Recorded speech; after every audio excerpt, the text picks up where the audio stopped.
নয়তো মুক্তো। আচ্ছা, তুলতেছো না তুমি? তুললে তো হয়ে হ্যাঁ যেত। হ্যাঁ, তুলতে তুলো তো তুলো। মানে দেরি হয়। আচ্ছা, দেরি হোক, সমস্যা নাই। তুমি তুলতে থাকো যতটুকু পারো। বেশিগুলো তুলতে পারবো না, রেকর্ড দেখবা, বুঝছো? তারপর হচ্ছে চায়না ক্লে। চায়না ক্লে হচ্ছে অ্যালুমিনিয়াম অক্সাইড ডট 2 অণু সিলিকন ডাইঅক্সাইড ডট 2 অণু পানি। এটা হলো চায়না ক্লে। আচ্ছা, চায়না দিয়ে দিয়ে কি করবো বলো? চায়না ক্লে বা চীনামাটি। এটা হলো চীনামাটি দিয়ে কি করে বলো তো? সিরামিক, কাগজ, রাবার এগুলো বানায়। তো চীনামাটি দিয়ে আমরা কি বানাই বলো তো? সিরামিক, রাবার, পেইন্ট ইত্যাদি ইত্যাদি ইত্যাদি ব্যবহার করা হয়।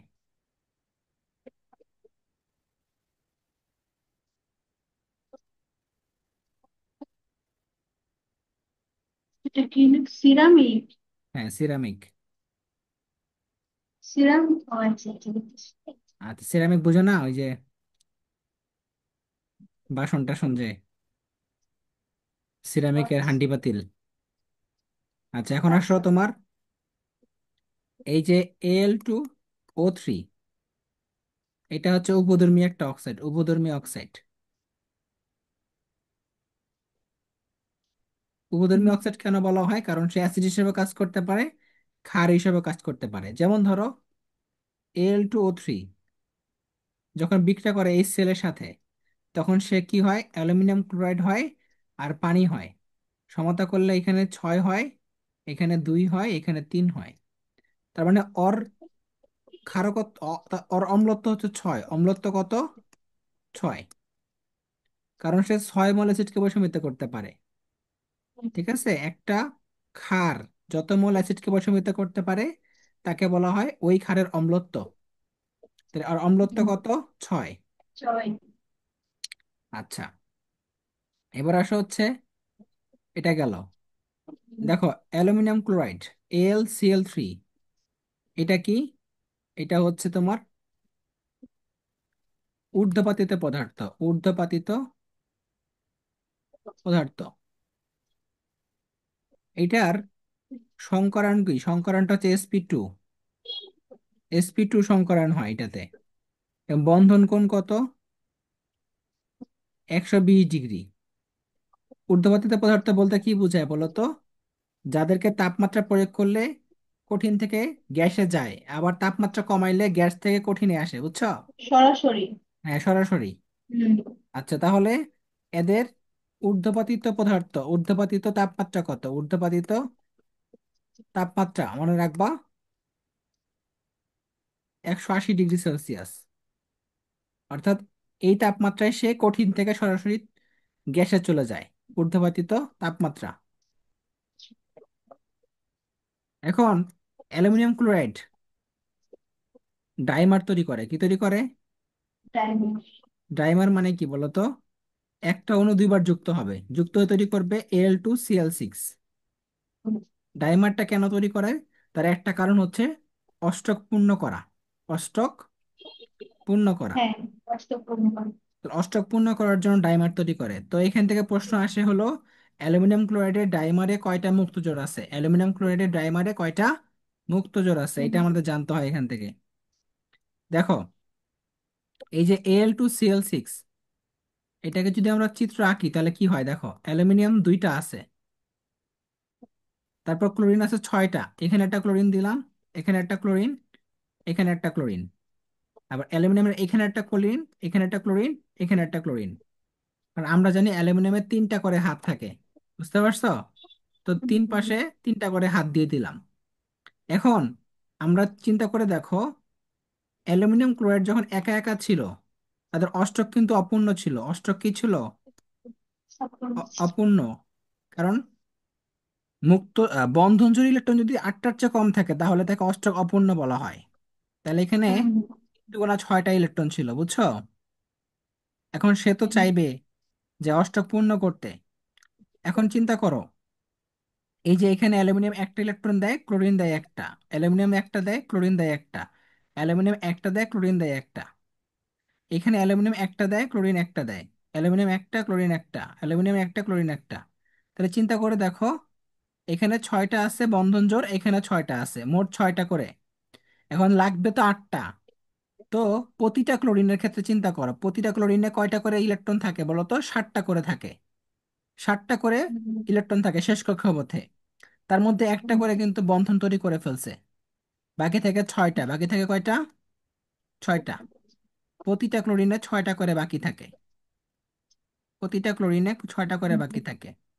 এবার ছয়টা করে দিলাম, হ্যাঁ, ছয়টা করে দিলাম, ছয়টা করে দিলাম। এখন ওর কাছে যে মুক্তজোর গুলো আছে, সে চাইলে কি এখানে একটা মুক্তজোর দান করে দিতে পারে না এখান থেকে? আর ও চাইলে কি করতে পারে, এখান থেকে একটা এখানে দিতে পারে না? দিয়ে তারা কি করলো? সন্নিবেশ বন্ধন তৈরি করলো। কি তৈরি করলো? সন্নিবেশ বন্ধন গঠন করার মাধ্যমে অষ্টক পূর্ণ করে দিল। এটার নামই হচ্ছে ডাইমার এখানে। এখন প্রশ্ন আসে কি, কয়টা মুক্তজোর আছে? তাহলে দেখো এখানে মোট ছয়টা ক্লোরিন। ছয়টা ক্লোরিনে 3 6 18টা ছিল মুক্তজোর। তার মধ্যে দুইটা দান করে দিছে না? তাহলে কয়টা থাকবে বলো তো? 16টা। বুঝছো? কোন দুইটার ক্ষেত্রে হচ্ছে তারপরে এই যে দিচ্ছে এখানে একটা হচ্ছে দান করে দিছে, এখানে একটা দান করে দিছে। হুম। ওরা তো এখন বন্ধন জোর হয়ে গেছে, এটা তো মুক্তজোর নাই হ্যাঁ আর। হ্যাঁ হ্যাঁ, বুঝতে পারছি। এটাই আমাদের প্রশ্ন আসে আর কি।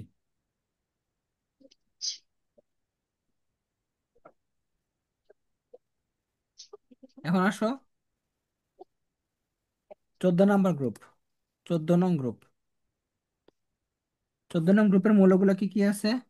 সি সি, জেড, জেনে শুনে পালালে। সিলিকন এবং জার্মেনিয়ামটা হচ্ছে অপধাতু এখানে,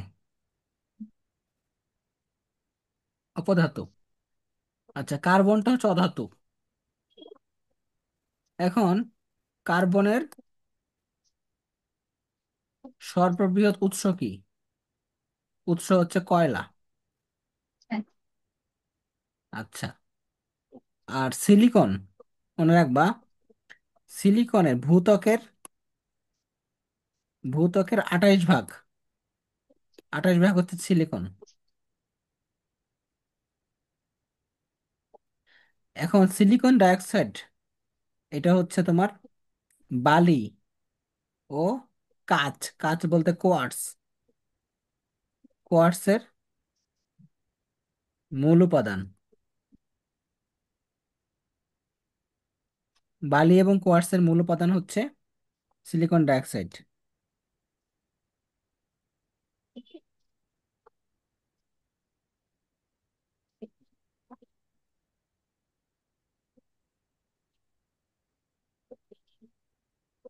এটা কি ভুলে গেছেন? কি মূল উপাদান, ভূতক? মূল উপাদান, মূল। মানে ভূতক? হ্যাঁ, ভূত্বক মানে মাটির।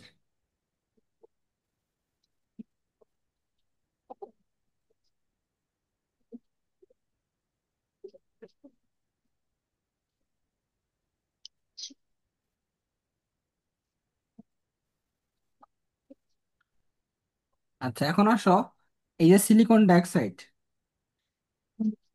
এটা হচ্ছে তাপমাত্রা অনেক বেশি, গলনাঙ্কটা অনেক বেশি হয়। সিলিকন ডাইঅক্সাইডের গলনাঙ্ক কত?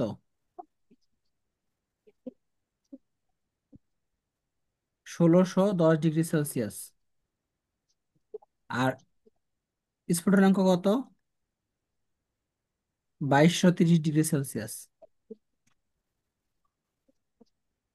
এখন আসো, এই যে কার্বন ডাইঅক্সাইড গ্যাস, কিন্তু সিলিকন ডাইঅক্সাইড উচ্চ গলনাঙ্ক ও স্ফুটনাঙ্ক বিশিষ্ট কেন? কেন বলো তো? কারণ গঠনের হচ্ছে, জন্য। হ্যাঁ, গঠনের জন্য কার্বন ডাই অক্সাইড। হ্যাঁ, কার্বন এখানে হচ্ছে এটা, এখানে কি থাকে, এটা হচ্ছে অপোলার, এটা হচ্ছে অপোলার।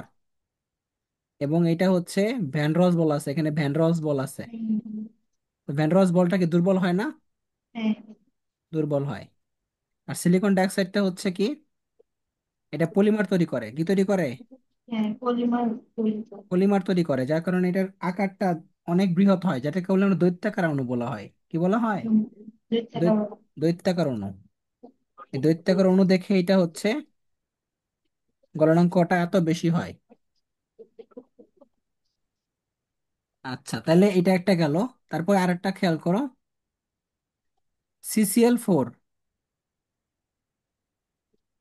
আদ্র বিশ্লেষিত হয় না, কিন্তু সিলিকন টেট্রাক্লোরাইড আদ্র বিশ্লেষিত হয়। কেন? কারণ কি জানো? এটা মানে কি? এটা মানে হচ্ছে পানির সাথে বিক্রিয়া করা। হুম, এখন কার্বন টেট্রাক্লোরাইড কেন পানির সাথে বিক্রিয়া করতে পারে না? কারণ পানির মধ্যে যে মুক্তজর আছে, এটাকে তো অবস্থান দিতে হবে, তাই না? এটাকে তো অবস্থান দেওয়ার মতো জায়গা লাগবে। এই জায়গাটা এখানে নাই, কারণ এখানে কোনো ফাঁকা অরবিটাল নাই। মনে রাখবা এক কথায়, হুম, যদি ফাঁকা অরবিটাল না থাকে, তাহলে সেইখানে পানির সাথে বিক্রিয়া করতে পারে না, অর্থাৎ সেটা আদ্র বিশ্লেষিত হতে পারে না, মানে পানিতে ভাঙতে পারবে না, বুঝছো? হুম, তাহলে মনে রাখবা যে এটার কারণটা হচ্ছে কি, ফাঁকা অরবিটাল নাই। কারণ আমরা জানি কার্বন হচ্ছে 2 নম্বর শক্তি স্তরে। 2 নম্বর শক্তি স্তরে তো টুডি টুডি কি আছে? টুডি সম্ভব? সম্ভব না। না। তাহলে টুডি সম্ভব না হইলে এইখানে তোমার বিশ্লেষিত হওয়া সম্ভব না, মনে থাকবে। আচ্ছা, 1 মিনিট দাঁড়ান। আচ্ছা, আরেকটা এখানে দেখো, সিলিকনের মধ্যে দেখো, সিলিকন টেট্রাক্লোরাইড যখন পানির সাথে বিক্রিয়া করে তখন সে কি হয়? সিলিকন হাইড্রোক্সাইড হয়ে যায়, আর এই সেল হয় 4 অণু। তাহলে সে কেন পারতেছে বলো তো? কারণ সিলিকনটা 3 নম্বর পর্যায়ের মৌল, অর্থাৎ হুম, এখানে ফাঁকা কি থাকে? 3D থাকে। এখন 3D যেহেতু থাকবে ফাঁকা, সব পানির মধ্যে যে মুক্তজর গুলো আছে সেগুলোকে সে অবস্থান দিতে পারবে, মনে থাকবে। তাহলে তুমি যখনই দেখবা যে এইটা গঠিত হতে পারে, ওইটা গঠিত হতে পারে না, এটা আদ্র বিশেষিত হতে পারে, ওইটা পারে না, কেন পারে না? একটাই ব্যাখ্যা, সেটা হচ্ছে ফাঁকা অরবিটাল আছে কি নাই। এই অধ্যায় ব্যাখ্যা 3টা জিনিসে করতে পারবা। এই অধ্যায় ব্যাখ্যা 3টা জিনিসে হয়, বুঝছো? একটা হচ্ছে ফাঁকা অরবিটাল থাকে কি না, দুই হুম, নম্বর হচ্ছে তড়িৎচন্দ্রকতার পার্থক্য, 3 নম্বর হচ্ছে আকার, বুঝছো? মানে তুমি দেখো বেশিরভাগ ব্যাখ্যা আমরা আমরা যে পড়ছি এই অধ্যায়ে, কি দিয়ে পড়ছি? যে তড়িৎচন্দ্রকতার পার্থক্য বেশি বা কম, হুম, আকার ছোট বা বড়, মৌলের আকার ছোট বা বড়, অথবা ফাঁকা অরবিটাল। ফাঁকা ডিওরবিট। এই 3টা দিয়েই ব্যাখ্যা বেশিরভাগ। হ্যাঁ, তো তুমি এটা একটু খেয়াল করবা। তো এটা গেল, মুছে দিলাম। তারপর দেখো, তোমাকে যদি এরকম প্রশ্ন আসবে, যে এরকম প্রশ্নগুলো মনে রাখবা যে OF2 গঠিত হলেও OF4 OF6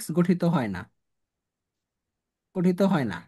এখন OF4 এবং OF6 গঠিত হইতে হইলে আমাকে কি করতে হবে? অষ্টক সম্প্রসারণ করতে হবে। অষ্টক সম্প্রসারণ করতে হলে কি লাগবে? ফাঁকা অরবিটাল লাগবে। হুম, এখন অক্সিজেনের মধ্যে কি ফাঁকা অরবিটাল আছে? নাই। না, তাহলে এটা মনে রাখবা। তারপর SF2, SF4, SF6 সবাই গঠিত হইতে পারে, সবাই গঠিত হয়। কেন হইতে পারে? কারণ সালফারের মধ্যে কি আছে? ফাঁকা ডিওরবিটাল। হ্যাঁ, তাহলে ও গঠিত হইতে পারে, বুঝছো?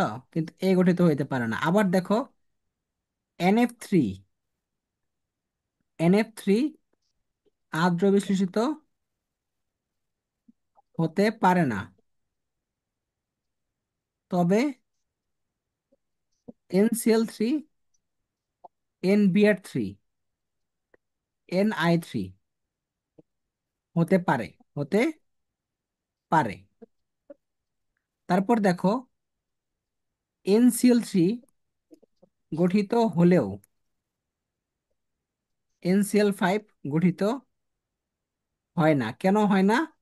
কারণ অষ্টক সম্প্রসারণ করতে গেলে আমাদের কি লাগবে? ফাঁকা অরবিটাল লাগবে। তো হুম, মনে রাখবা, অষ্টক সম্প্রসারণ মানে কি? যদি সেখানে বন্ধন জোড়ে 8টার চেয়ে বেশি ইলেকট্রন থাকে, 8টার চেয়ে বেশি ইলেকট্রন হুম, থাকে, তাহলে কিভাবে বুঝবা যে এখানে 8টার চেয়ে বেশি ইলেকট্রন আছে? এটাকে গুণ করবা 2 দ্বারা, 5 × 10, এখানে দেখো SF6, 6 × 2 = 12, 12টা ইলেকট্রন লাগবে। কিন্তু হুম, আমার তো এখানে অষ্টক সম্পূর্ণ করতে হইলে বা অষ্টক সম্প্রসারণ করতে হলে ফাঁকা অরবিটাল লাগবে। এটা তো নাইট্রোজেনের মধ্যে নাই। আছে? না। নাই। তারপর দেখো PCl3 গঠিত হয়, PCl5ও গঠিত হয়, দুইটাই গঠিত হয়, বুঝছো? হুম, কেন গঠিত হয়? কারণ ফসফরাসের মধ্যে ফাঁকা অরবিটালটা থাকে, এই জন্য ফসফরাসের মধ্যে কি হয় বলতো, অষ্টক সম্প্রসারণটা হয়। তাহলে মনে রাখবা, সালফার, ফসফরাস, ক্লোরিন, এই তিনজনের মধ্যে অষ্টক সম্প্রসারণ সম্ভব।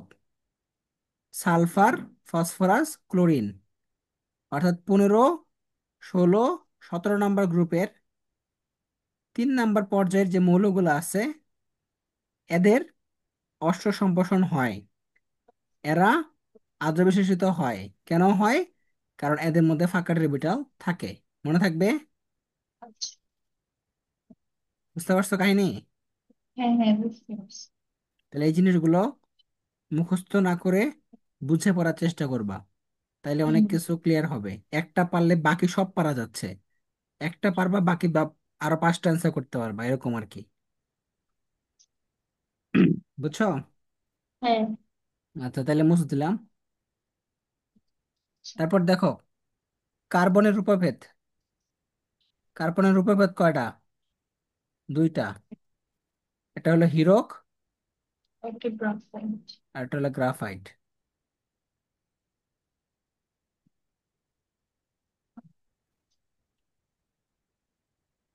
হীরকে sp3 সংকরণ হয়, আর গ্রাফাইটে sp2 হয়। হীরক হচ্ছে তোমার বিদ্যুৎ অপরিবাহী। কেন বিদ্যুৎ অপরিবাহী বলো তো? আর গ্রাফাইট হলো সুপরিবাহী। কেন সুপরিবাহী, কেন অপরিবাহী? কেন? মনে নাই আমার। কারণ হচ্ছে কার্বন, কার্বনের কক্ষপথে ইলেকট্রন কয়টা মোট? 4টা না? শেষ কক্ষপথে হুম ইলেকট্রন। হুম। এখন একটা যৌগ কখন ইলেকট্রন, সরি, বিদ্যুৎ পরিবহন করতে পারে? যখন তার মধ্যে মুক্ত ইলেকট্রন থাকে অথবা মুক্ত আয়ন থাকে। ও আচ্ছা আচ্ছা, হ্যাঁ। তো হীরকের মধ্যে তো 4টার মধ্যে 4টাই গঠিত হয়ে গেছে, ব্যবহার হয়ে গেছে। হুম কিন্তু গ্রাফাইটের মধ্যে কিন্তু একটা বাকি আছে, sp2 হয়েছে না, একটা বাকি আছে। হুম, একটা বাকি আছে। এই জন্য তারপরে হীরকের গলনাঙ্ক মনে রাখবা, হীরকের গলনাঙ্ক হচ্ছে 3600°C, আর এটার গলনাঙ্ক হচ্ছে 3730°C। এটার এটা হচ্ছে তোমার আকৃতি চতুস্তলকীয়, চতুস্তলকীয়। এটার আকৃতি কি বলতো? ষড়ভুজীয়, অর্থাৎ ষড়ভুজাকার, বা হেক্সাগোনাল বলি আমরা, হেক্সাগোনাল, হেক্সাগোনাল বা ষড়ভুজাকার।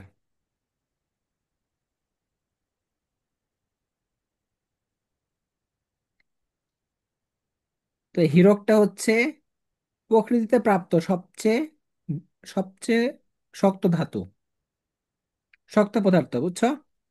হুম। হীরক হচ্ছে তোমার প্রকৃতিতে প্রাপ্ত সবচেয়ে শক্ত পদার্থ।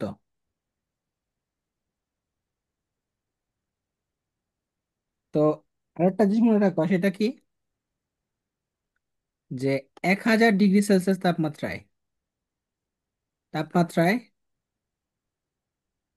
হীরক কিসে পরিণত হয়? গ্রাফাইটে পরিণত হয়। হীরক গ্রাফাইটে পরিণত হয়। 1000 এক, ডিগ্রি সেলসিয়াস হ্যাঁ।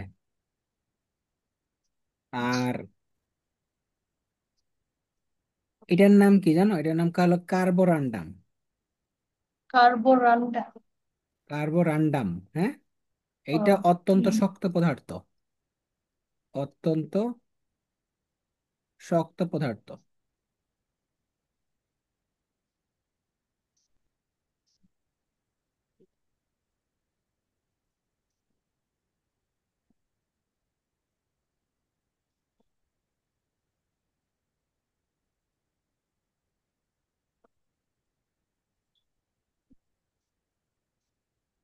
আচ্ছা, এখন আসো গ্রুপ 15। গ্রুপ 15 মৌলগুলোর নাম কি? নলকূপের পানিতে আর্সেনিকের সমস্যা বাংলাদেশে। তো এটা হচ্ছে অপধাতু, সরি এটা হচ্ছে অপধাতু না, আর্সেনিক এবং বিসমাথ অপধাতু। আর এই দুইটা হচ্ছে অধাতু, এই দুইটা হচ্ছে অধাতু। আর বিসমাথটা হচ্ছে তেজস্ক্রিয়। আচ্ছা, এখন নাইট্রোজেন। নাইট্রোজেনটা হচ্ছে নিষ্ক্রিয় গ্যাসের পরে, নিষ্ক্রিয় গ্যাসের পরে সবচেয়ে বেশি নিষ্ক্রিয় বলা হয়, তাই না? হুম। কেন বলো তো?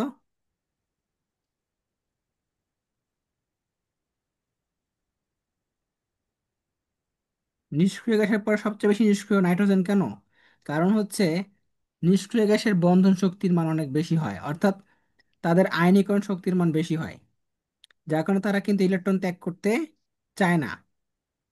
তো যেহেতু তাদের বন্ধন শক্তির মান অনেক বেশি, সেহেতু নাইট্রোজেনের ক্ষেত্রে অনেক বেশি হয়, অর্থাৎ এর মধ্যে ত্রিবন্ধন থাকে, বুঝছো? এই বন্ধনের মান 945 কিলো জুল পার মোল, অর্থাৎ অনেক বেশি, যেটা ভাঙতে শক্তি বেশি লাগে, বুঝছো? এখন আসো নাইট্রোজেনের, নাইট্রোজেনের অক্সাইড কয়টা আছে? নর্মালি মনে রাখবা, নর্মালি গ্রুপ 15-তে যারা থাকে, তারা যদি অষ্টক পূর্ণ করতে চায়, তাহলে কয়টা ইলেকট্রন গ্রহণ করতে হয় বলো তো? 3টা। অর্থাৎ তাদের জারণ মান কিন্তু -3 হয়। সুতরাং গ্রুপ 3-এর, গ্রুপ 15-র সাধারণ জারণ মান কত? সাধারণ জারণ মান -3। তবে এখন ব্যতিক্রম গুলো দেখবো, যে কোনগুলো ব্যতিক্রম। দেখো নাইট্রোজেনের অক্সাইড গুলো খেয়াল করো। নাইট্রোজেনের অক্সাইড পাঁচটা। পাঁচটা কি কি আছে? প্রথম যে N2O, তারপরে NO, N2O3, NO2, N2O5। এটার নাম কি বলতো? Dinitrogen nitrogen. Oxide. Nitrous oxide বলি এটাকে, আমরা কি বলি? Nitrous oxide. Nitrogen. Nitrous oxide. পরেরটাকে আমরা কি বলি? Nitric oxide. হুম। Nitric oxide. পরেরটাকে আমরা কি বলি? Dinitrogen trioxide. দুইটা দুইটা আছে নাইট্রোজেন, না, এই জন্য বলি ডাইনাইট্রোজেন। Dinitrogen try oxide. তারপরেরটা কি? Nitrogen dioxide. তারপরেরটা হচ্ছে ডাইনাইট্রোজেন পেন্টা অক্সাইড। আচ্ছা, তো এই প্রথম দুইটা হচ্ছে প্রশম অক্সাইড। প্রশম অক্সাইড। এবং এরা বর্ণহীন হয়। এরা কি হয়? বর্ণহীন। আর এরা হচ্ছে অম্লীয় অক্সাইড। এরা হচ্ছে অম্লীয় অক্সাইড। আচ্ছা, তার মানে যারা পানির সাথে বিক্রিয়া করে অম্ল তৈরি করে, তারা হচ্ছে অম্লীয় অক্সাইড। আর যারা পানির সাথে বিক্রিয়া করে কোনো কিছু তৈরি করে না, মানে লবণ পানি তৈরি করে, তারা হচ্ছে প্রশম অক্সাইড। তো এই যে নাইট্রাস অক্সাইডটা আছে না, এটাকে আরেকটা নাম দেওয়া হয়েছে, তার নাম কি বলতো? লাফিং গ্যাস। কি লাফিং গ্যাস হুম। বলা হয় কাকে বলতো? এটাকে। Nitrous oxide. হ্যাঁ। এখন দেখো জারণ মানগুলো খেয়াল করো। এখানে +1, এটা +2, এটা +3, +4, +5। মোট 5টা জারণ মান। কয়টা? পাঁচটা। 5টা। তাহলে -3 কোথায় আছে বলো তো? যেমন এই যে অ্যামোনিয়াতে কিন্তু -3, অ্যামোনিয়াতে -3। তো অন্যান্য যে যৌগগুলো আছে সেখানে -3। আর +5 কোথায় আছে আর বলো তো? +5 আছে হচ্ছে নাইট্রিক অ্যাসিডে। নাইট্রিক অ্যাসিড আছে না, HNO3, এখানে কিন্তু +5।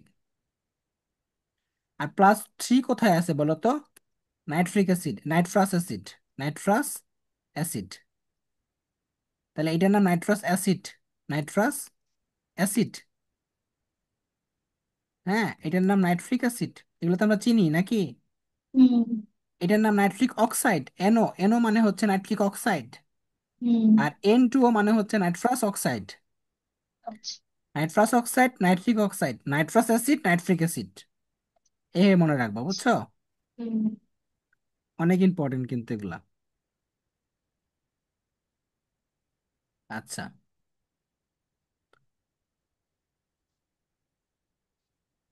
আচ্ছা।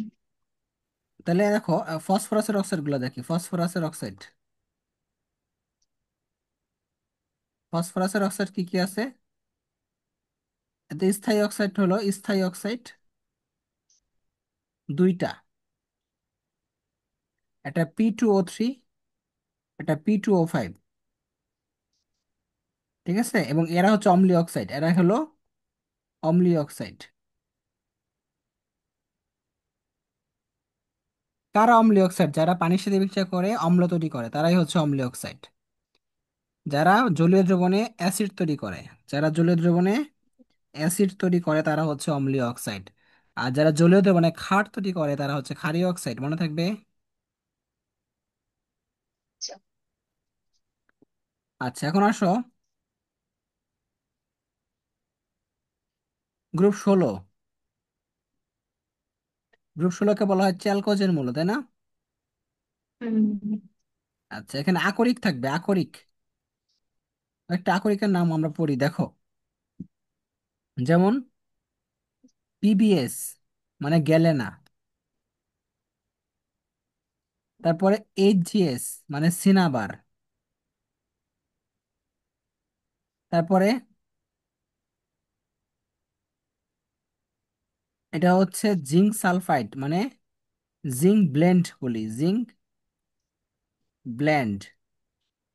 তারপর আর্সেনিক H2S3, এটাকে বলি আমরা অরপিমেন্ট, অরপিমেন্ট।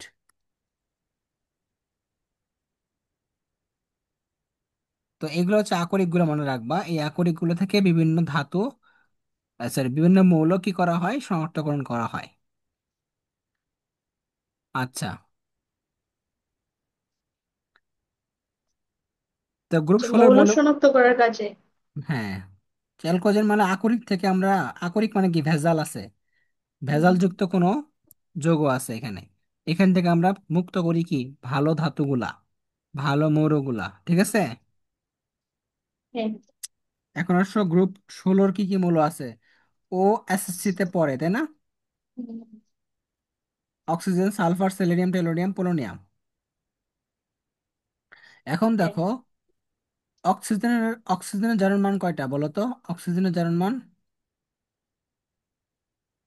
তিনটা, কয়টা? তিনটা, একটা -2, -1, -12। Minus half. তো সকল যোগে, কিন্তু সকল যোগে -2। -1 কোথায় বলো তো? পার অক্সাইডে কোথায়? পার অক্সাইড আর মাইনাস হাফ হচ্ছে সুপার অক্সাইড। সুপার অক্সাইড, তাই না? তাহলে কোথায় সুপার অক্সাইড? যেমন পটাশিয়াম সুপার অক্সাইড। আর পার হ্যাঁ। অক্সাইড গুলো মনে রাখবা, H2O2 এটা একটা, Na2O2 এটা একটা, বেরিয়াম পার অক্সাইড এটা একটা। এখন দেখো এখানে কেন -1 হইলো? বেরিয়াম তো ধাতু, ধাতুর জারণ মান কখনো চেঞ্জ হয় না। ধাতুর জারণ মান +2 হইলে +2ই হয়, +1 হইলে +1ই হয়। এই জন্য +2 যদি এটা হয় তাহলে এটা -1 হবে।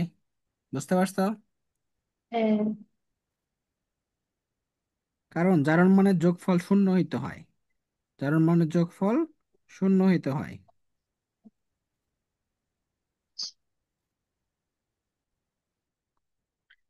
আচ্ছা, এবার আসো সালফার। সালফার কি করে বলো তো? পরিবর্তনশীল জারণ মান দেয়, পরিবর্তনশীল জারণ মান প্রদর্শন করে। পরিবর্তনশীল জারণ মান তারাই প্রদর্শন করতে পারে যাদের মধ্যে ফাঁকা অরবিটাল থাকে। নর্মালি কিন্তু সালফার কিন্তু -2 হয়, আবার +2 আছে, +4 আছে, +6ও আছে। -2 কিন্তু আমরা জানি যে বেশিরভাগ যৌগের ক্ষেত্রে, যেমন হাইড্রোজেন সালফাইড, এটাতে -2। কেন -2 হয়? কারণ সে অষ্টক পূর্ণ করতে গেলে দুইটা ইলেকট্রন সে গ্রহণ করে। যেহেতু 16 নম্বর গ্রুপের মৌল, 16 নম্বর গ্রুপের যদি মৌল হয় তাহলে সে কি করতে পারে, দুইটা ইলেকট্রন সে গ্রহণ করতে পারে। এই জন্য -2। আর +2 কোথায় আছে? যেমন SF2, SF4, SF6, এখানে +2, +4, +6। এছাড়া সালফার ডাইঅক্সাইডে কিন্তু +4 আছে। তারপরে তোমার সালফিউরিক অ্যাসিড SH2SO3, এটা তো +4। আর সালফিউরিক অ্যাসিডে কি +6, মনে আছে? বুঝতে পারছো?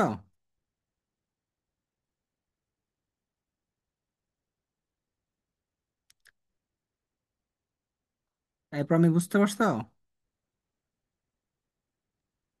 হ্যাঁ হ্যাঁ ভাইয়া, বুঝতে পারছি। এগুলা তুলতেছো নাকি রেকর্ড দেখবা আবার? না, রেকর্ড দেখলে ভাইয়া সময় লাগবে, বুঝতেছি। তুলো তুলো। পরে আর সময় পাবো না। পরীক্ষা জানি কবে তোমার এটা? এই ভাইয়া 6 তারিখে।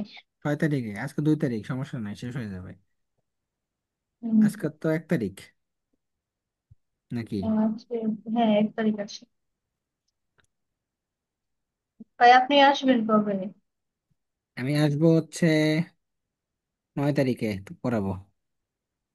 এত দূরে, এত পরে? হ্যাঁ, বাড়ি তো একটু দূরে তো আমার, এই জন্য। আপনার বাড়ি কোথায়? ঠাকুরগাঁও, পঞ্চগড়। আচ্ছা ভাই, তাড়াতাড়ি চলে আস। তাড়াতাড়ি তো আসতেছি, নাহলে তাড়াতাড়ি করে আসতাম। আচ্ছা ভাইয়া, লিখছি। আচ্ছা দেখো, তারপরে তোমার হচ্ছে গ্রুপ 16 যে অক্সাইড গুলো আছে, গ্রুপ 16 অক্সাইড, এগুলো একটু খেয়াল করবা। প্রথমে হচ্ছে ক্ষারীয় অক্সাইড। ক্ষারীয় অক্সাইড কোনগুলা? যেমন sodium oxide, potassium oxide, lithium oxide, magnesium oxide, calcium oxide. অর্থাৎ যারা হচ্ছে গ্রুপ 1 এবং গ্রুপ 2 এর ধাতুর অক্সাইড যারা, বুঝছো? তো ধাতুর হুম। অক্সাইড গুলো ক্ষারীয় হয়। এবার আসো অম্লীয় অক্সাইড। অম্লীয় অক্সাইড কোনগুলা? অম্লীয় অক্সাইড হচ্ছে তোমার অধাতুর অক্সাইড যারা, যারা হলো অধাতুর অক্সাইড। যেমন P2O5, N2O5, NO2, যারা অধাতুর অক্সাইড। Cl2O7, carbon dioxide, silicon oxide. তারপর তোমার সালফার ডাইঅক্সাইড, সালফার ট্রাইঅক্সাইড। ঠিক আছে, এরা সবাই হচ্ছে অম্লীয় অক্সাইড, যারা পানির সাথে বিক্রিয়া করে কি তৈরি করে? অম্ল তৈরি করে। উদাহরণস্বরূপ আমরা কিভাবে বলতে পারি, দেখো।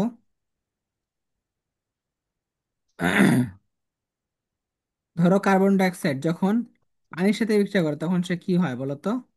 কার্বনিক অ্যাসিড হয়, কার্বনিক অ্যাসিড। তারপরে সালফার ডাইঅক্সাইড যখন বিক্রিয়া করে পানির সাথে তখন সে কি হয়? Sulphurous acid, H2SO3, sulphurous. হুম। যখন সে পানির সাথে বিক্রিয়া করে সালফার ট্রাইঅক্সাইড তখন সে কি হয়? Sulphuric acid. কি হয়? হ্যাঁ, সালফিউরিক। Sulphuric acid. তাহলে সালফার ডাইঅক্সাইড বিক্রিয়া করলে হয় সালফিউরাস, সালফার ট্রাইঅক্সাইড বিক্রিয়া করলে হয় সালফিউরিক। তারপরে দেখো,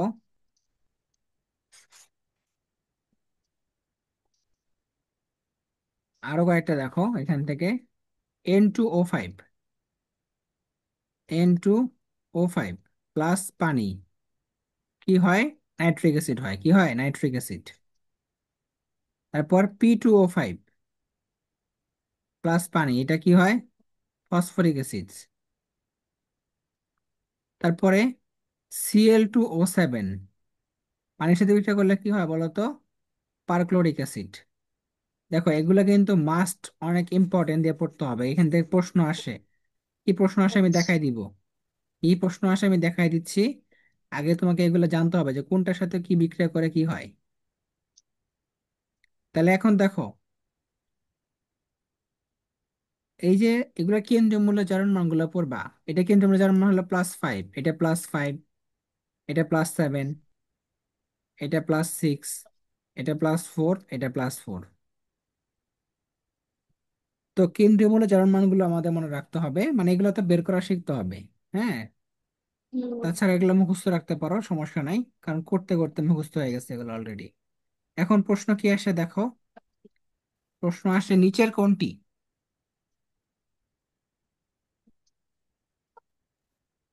সবচেয়ে অম্লীয় দ্রবণ তৈরি করে। নিচের কোনটি সবচেয়ে অম্লীয় দ্রবণ তৈরি করে? অপশনে দেওয়া আছে হচ্ছে তোমার sulphur dioxide, nitrogen, sodium oxide.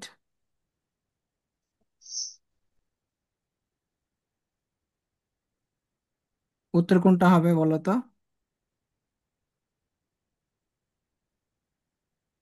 Sulphur dioxide. না, সালফার ডাইঅক্সাইড হবে না, কারণ তুমি একটু চিন্তা করবা, সবচেয়ে বেশি অম্ল দ্রবণ তৈরি করবা মানে কি বলো তো? সবচেয়ে বেশি অম্লীয় বলতে কোনটা, কোন অম্লটা সবচেয়ে শক্তিশালী, কোন অম্লটা সবচেয়ে শক্তিশালী? তাহলে একে যদি পানির সাথে বিক্রিয়া করাও তাহলে কি হয় বলো তো?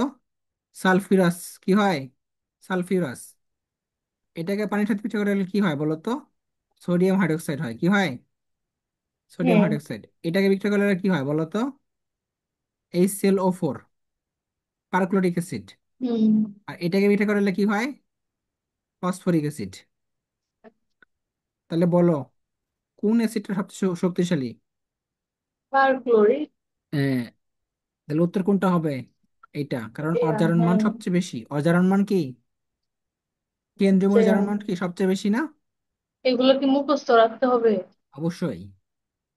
কেন্দ্রীয় মৌলের জারণ মান কত? +7। হুম, +7। হ্যাঁ। তুমি যদি অপশনে কখনো HClO4 দেখো, চোখ বন্ধ করে এটা দেখাইতে হবে। হ্যাঁ, কারণ আচ্ছা। সবচেয়ে শক্তিশালী অ্যাসিড। কারণ কি?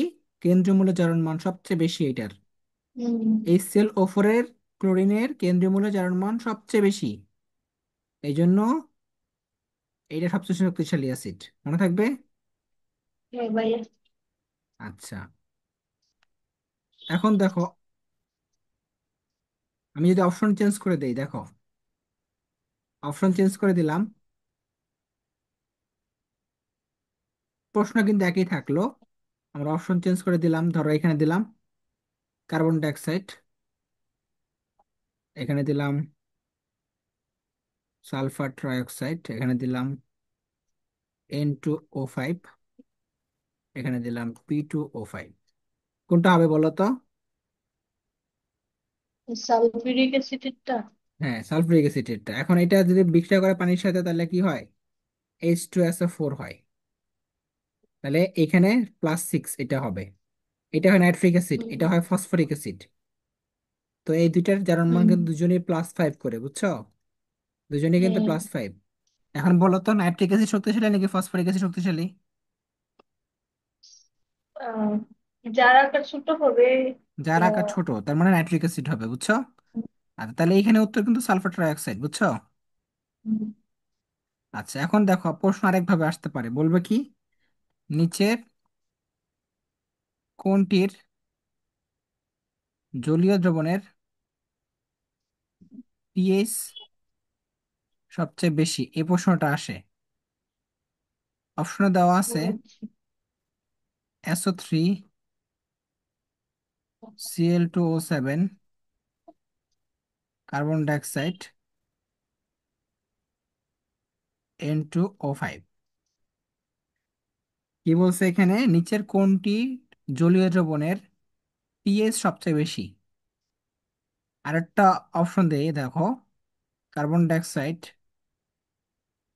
Sodium oxide, sulphur dioxide. হ্যাঁ, তো এই পাশ থেকে উত্তর কোনটা, এই পাশ থেকে কোনটা উত্তর, প্রশ্ন কিন্তু সেম। পিএইচ সবচেয়ে বেশি কোনটা? তো দেখো পিএইচ বেশি হওয়া মানে কি? পিএইচ বেশি হওয়া মানে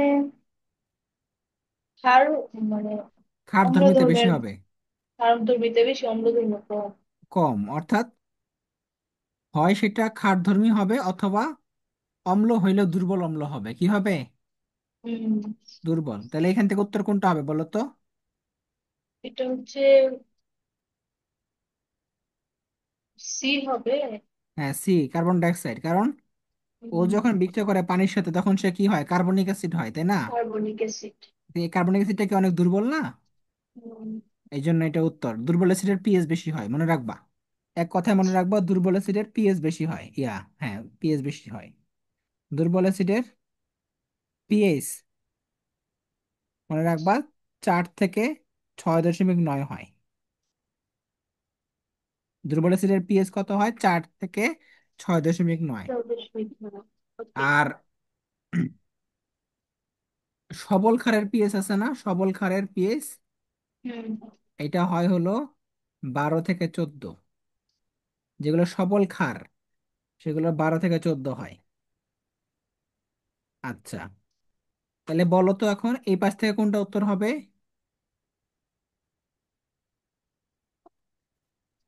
কোন জলীয় দ্রবণটার পিএইচ সবচেয়ে বেশি? Sulphur dioxide. মানে এটা কি সি নাম্বার হবে? সালফার ডাইঅক্সাইড কেন হবে? সোডিয়াম অক্সাইড হবে না? এটা যদি বিক্রিয়া করে পানির সাথে কি হয় বলো তো? সোডিয়াম অক্সাইড প্লাস পানি কি হয় বলো? সোডিয়াম হাইড্রোক্সাইড হয়, সোডিয়াম হাইড্রোক্সাইড। বুঝো নাই? ও আচ্ছা, হ্যাঁ হ্যাঁ। এটা তো বুঝতে ক্ষার পারছি। হয়ে যাবে, বুঝো নাই? আসলে খেয়াল নাই গে। তাহলে এইটা হবে উত্তর। হ্যাঁ, এটাই খেয়াল ছিল না। ওকে, বুঝতে পারছি ভাইয়া। আচ্ছা, এখন আসো প্রশম অক্সাইড।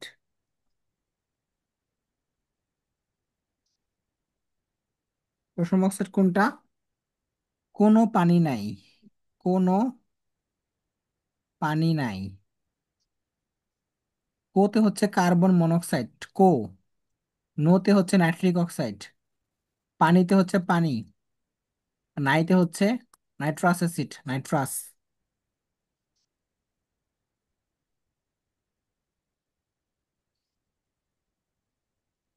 তারপর দেখো সাব অক্সাইড কোনটা, দেখো সাব অক্সাইড। সাব অক্সাইড হচ্ছে Pb2O।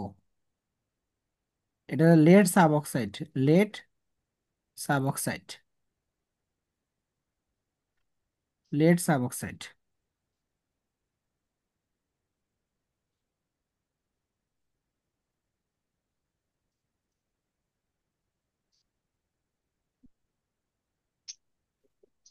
আচ্ছা, এখন আসো উভধর্মী অক্সাইড কোনগুলো, উভধর্মী অক্সাইড।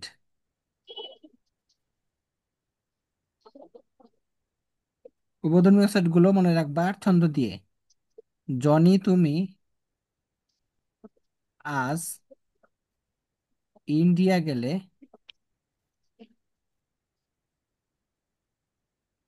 সোনা পাবেই বললাম। মনে রাখবা, যারা উভধর্মী অক্সাইড তারা ক্ষার হিসেবে কাজ করতে পারে, অ্যাসিড হিসেবে কাজ করতে পারে। তাহলে জনি মানে জিঙ্ক অক্সাইড, তুমি মানে টেলোরিয়াম অক্সাইড, আজ মানে অ্যালুমিনিয়াম অক্সাইড, ইন্ডিয়া মানে ইন্ডিয়াম অক্সাইড, ইন্ডিয়াম অক্সাইড, গেলে মানে গ্যালিয়াম অক্সাইড, সোনা মানে হচ্ছে SnO2, পাবে মানে হচ্ছে লেড অক্সাইড, লেড ডাইঅক্সাইড, আর বললাম মানে বেরিলিয়াম অক্সাইড। এখন মেডিকেলে বা যে কোনো পরীক্ষায় এই কয়টা বেশি আসে: zinc oxide, alumina, PbO, PbO2 আর বেরিলিয়াম অক্সাইড। এই চারটা বেশি করে ভালো মতো পড়তে হবে। দেখো, মনে রাখবা এই যে Pb2O লিখলাম একটু আগে, Pb2O এটা হলো লেড সাব অক্সাইড লিখলাম না? একটু আগে যে লিখলাম Pb2O, মনে আছে? লেড সাব অক্সাইড, সেটা কি ছিল? হুম। সাব অক্সাইড কেমনে চিনবা জানো? ধাতুর তুলনায় অক্সিজেন কম থাকবে। কি থাকবে? ধাতুর তুলনায় অক্সিজেন কি? কম থাকবে। ধাতু, ধাতুর তুলনায় ও অক্সিজেন সংখ্যা কম থাকবে। আচ্ছা।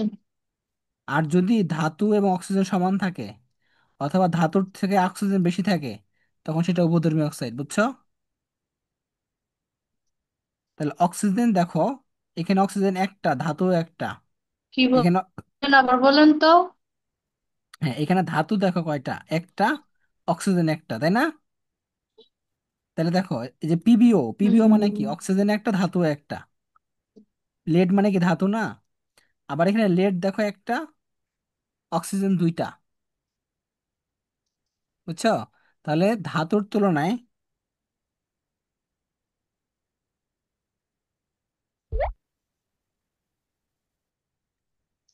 আচ্ছা এখন শুনতে পাচ্ছো? হ্যাঁ হ্যাঁ, একদম।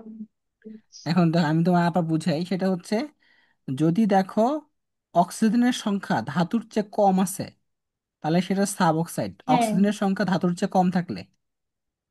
আর যদি দেখো ধাতুর আচ্ছা সংখ্যা এবং অক্সিজেনের সংখ্যা সমান, অথবা অক্সিজেনের সংখ্যা বেশি, তাহলে বুঝবে এটা উপধর্মী অক্সাইড। বুঝছো? আচ্ছা। আচ্ছা, আর লাস্টটা হচ্ছে এখানে, মনে রাখবা, কি বলে, মিশ্র অক্সাইড কোনটা, মিশ্র অক্সাইড। মিশ্র অক্সাইড কেমনে বুঝবা জানো? এটা চেনার উপায় হচ্ছে, শর্টকাট টেকনিক হচ্ছে তোমার, অনুপাতটা খেয়াল করো, অনুপাতটা অলওয়েজ 3:4 হবে, অনুপাতটা অলওয়েজ কি হবে, 3:4। দেখো 3 আর 4 আছে না, 3 আর 4 সব জায়গায়। তাহলে ধাতু আর হুম। অক্সিজেনের অনুপাত কত হবে বলো তো? ধাতু ইস্টু অক্সিজেন কত হবে? অক্সিজেন অনুপাত হবে 3:4। বুঝছো? হ্যাঁ। আর যদি ধাতু ইস্টু অক্সিজেন অনুপাতটা যদি হয়, অনুপাত 2:3, 2:, তাহলে উভধর্মী হবে, কি হবে? উভদর্মী। যেমন Al2O3, তারপর ইন্ডিয়াম অক্সাইড, এগুলো 2:3 না? হুম। বুঝতে পারছো কাহিনী? হ্যাঁ, বুঝতে পারছি। আচ্ছা, তাহলে এইটা মনে রাখলেই হবে।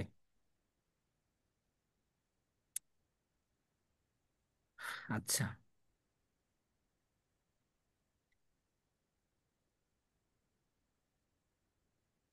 এই অধ্যায়ে আরেকটু বাকি আছে, সেটা হচ্ছে 17-18 নম্বর গ্রুপের মৌল আর ডি ব্লকের মৌল, তাছাড়া বাকি সব শেষ। পরের দিন আমরা এটা শেষ করে নতুন চ্যাপ্টার শুরু করব, বুঝছো? আরেকটা জিনিস কি আছে, ওকে। গুণগত রসায়ন না? হুম। হ্যাঁ, কালকে আমরা গুণগত শুরু করব, প্লাস হচ্ছে এতটুকু শেষ আচ্ছা। দিয়ে দিব, বুঝছো? হুম। এখন তুমি যদি চাও, আরেকটু পরে ফিজিক্স হুম। ক্লাস নিব, বুঝছো? তুমি কি হুম। ফিজিক্স ক্লাস করতে চাও? করতে চাইলে করতে পারবা। কোন চ্যাপ্টার ভাইয়া? স্থির তড়িৎ, চলতড়িৎ। ও আচ্ছা, করবেন। তাহলে কয়টায়? এই 40 মিনিট পর, 40-50 মিনিট পরে, সাড়ে আচ্ছা। নয়টার দিকে, সাড়ে নয়টায়, ওকে, 9:30-এ। করবেন।